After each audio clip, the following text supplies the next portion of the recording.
Hello. We're quarter of the way through the year now. I've watched 22 more movies during the month of April. I tended to watch them in bunches and then just not watch a movie for about 5 days and then watch like 3 in 2 days. Um, so, yeah, the first movie I watched was Beneath the Planet of the Apes. This is the second movie in the original Planet of the Apes trilogy. And this movie starts off as a boring rehash of the first one, doing everything worse, down to the actor looking like Charlton Heston and playing essentially the same character as Charlton Heston, except just being less interesting. The second half goes absolutely wild, though, which keeps it out of the disaster tier. Alien Resurrection.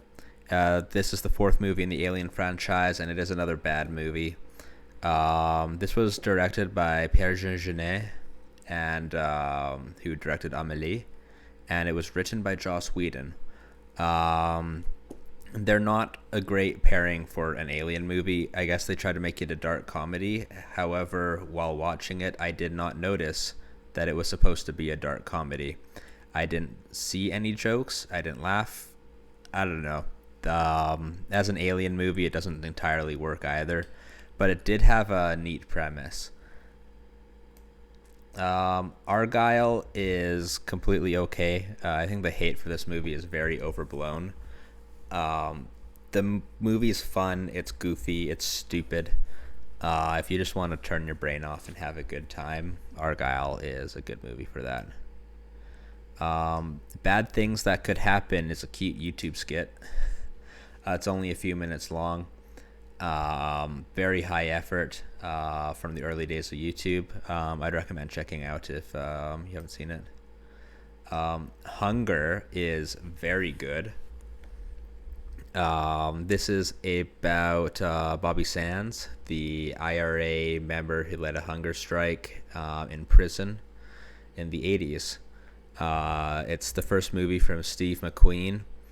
Got Michael Fassbender in the lead. Steve McQueen later on directed 12 Years a Slave. And Fassbender doesn't even show up until 30 minutes into the movie. The movie has virtually no conversations. There's basically one conversation in this movie, and it is 25 minutes long, including a 17-minute long take. It is insane.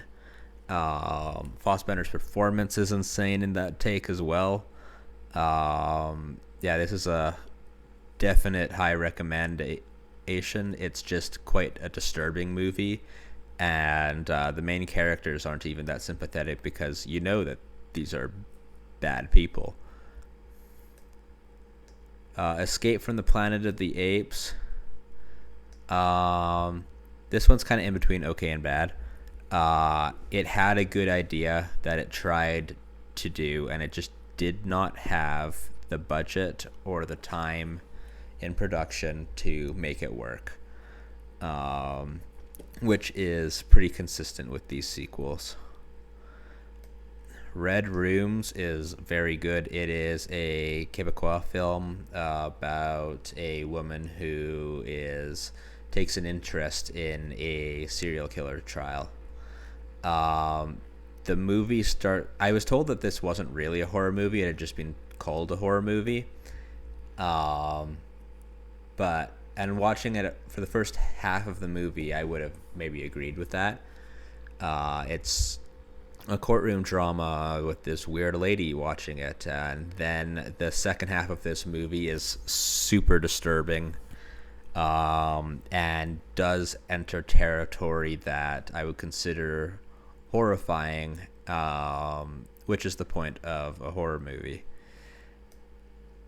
Civil War is a good movie. It doesn't quite get into very good because I wasn't super into it for the first half of the movie, and I felt a lot of the imagery wasn't as poignant as it needed to be.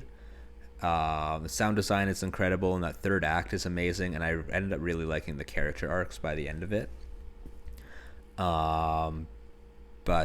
I think this one will do better on rewatch. Problemista is another very good movie. It's the directorial debut of Julio Torres, and it stars Tilda Swinton and Julio Torres. It is very funny and quirky. Within 15 minutes of watching this movie, you'll know if it's for you because it very much has a style to it.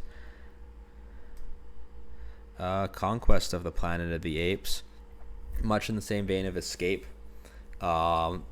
Good idea, poor execution, especially the beginning of this movie. The beginning of this movie is absolutely awful. The action sequences just kind of go on for too long once they start. The Unbearable Lightness of Being. This is a 3-hour Philip Kaufman movie from the 80s starring Daniel Day-Lewis and the breakout role of Juliette Binoche.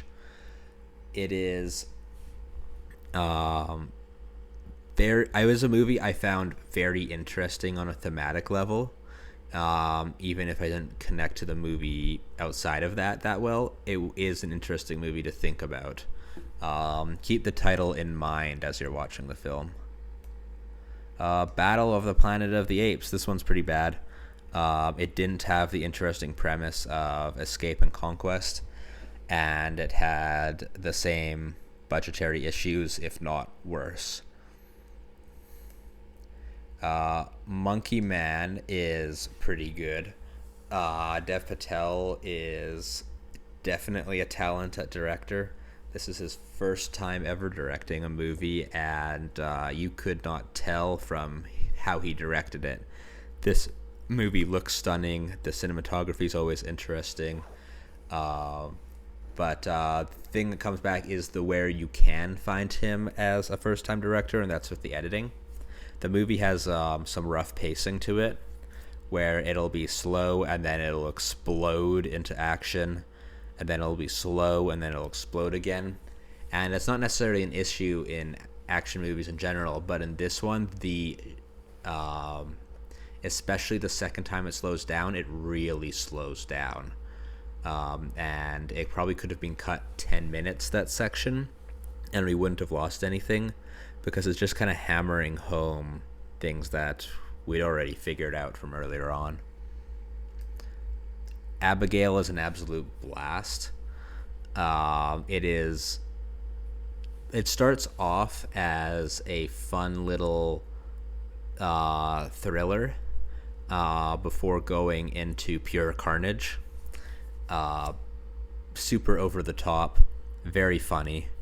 Catherine Newton and Kevin Durand are the standouts of the humor, but Dan Stevens and Alicia Ware and Melissa Barrera are also fantastic in this movie. If you can, do not watch any trailers or look up the premise of the movie, because they spoil.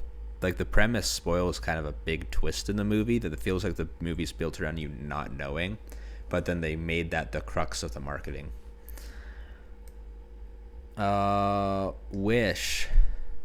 Wish is kind of, it's another one that's in between okay and bad. It's not a terrible movie by any stretch. It's just not that memorable or really that entertaining. It's got that chicken sequence, which is fantastic. And I like the animation style, but it feels more like an animation style that would be better suited to a video game than a film.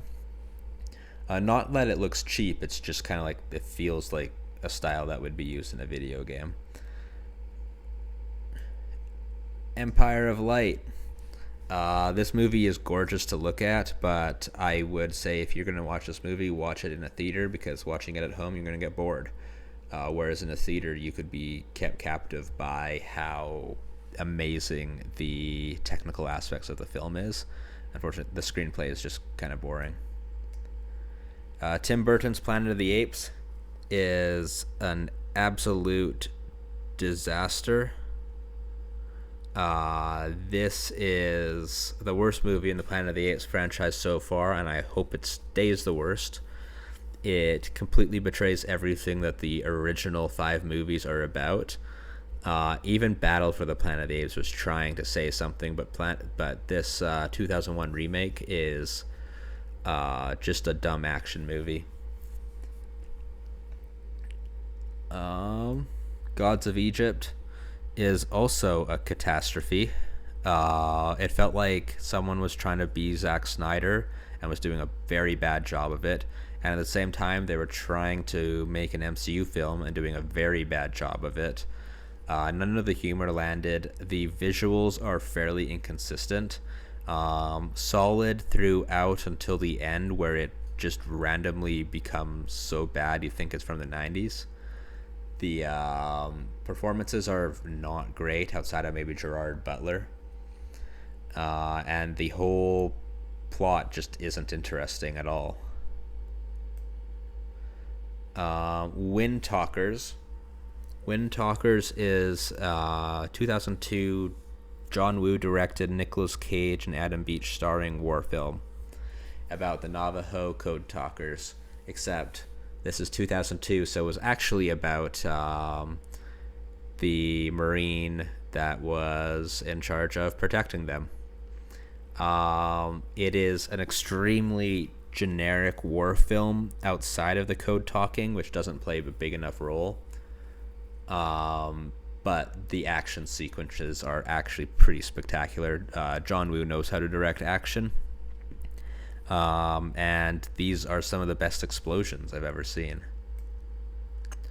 Pariah. Pariah is a good movie. This is, I think, the directorial debut of Dee Rees. And it came out back in 2011. It's about a black lesbian girl just dealing with her homophobic parents and just kind of a coming of age story. I wasn't super into Pariah actually for the most of the movie. It felt very realistic, but in a way that makes you feel uncomfortable. And then it just like turned on for me in the last 20 minutes or so, and became a powerhouse. The last 20 minutes or so would put it like all the way up here, but the rest of the movie, I'm not going to say pulls it down because it's more of a me thing than the movie thing, but yeah, I'd put it here. Housekeeping for beginners. This is Goran Stalevsky film from Macedonia. It is about a woman trying to keep custody of her girlfriend's daughters. The movie is very emotionally intelligent and also decently funny, even though it's not explicitly a comedy. It's sort of just a good movie to watch if you want to feel something. It's not necessarily going to make you burst into tears, but you're not going to be ambivalent towards anything. And Challengers is the best movie of the month. It is the best movie of the year. I think it's actually slightly better than Dune 2. Yeah, the movie is hilarious and intense in equal measure, with the intensity coming later and most of the humor starting earlier. A lot of the marketing was centered around a scene involving a threesome. I'll just say that if you're thinking this movie is going to be super steamy, you're probably going to be disappointed. That threesome scene is not what you think it is. And this movie is just absolutely like masterfully done. The editing in this movie is the best of the year. The score is even better than Dune 2's, and extremely inventive. Performances from Zendaya, Joshua O'Connor, and Mike Feist are the best performances of the year. And yeah, just go watch this movie if you haven't already. In terms of ordering, Gods of Egypt is better than Planet of the Apes. I'd put that seems about right. Oh no, Wish is better than those movies. I actually finished Wish. I didn't finish Empire of Light. Yeah, let's put Wish right at the top here. And out here, I liked Conquest better than Escape. This is borderline. I think I respect bad things that could happen more than Wind Talkers, actually. And then I did kind of enjoy Argyle.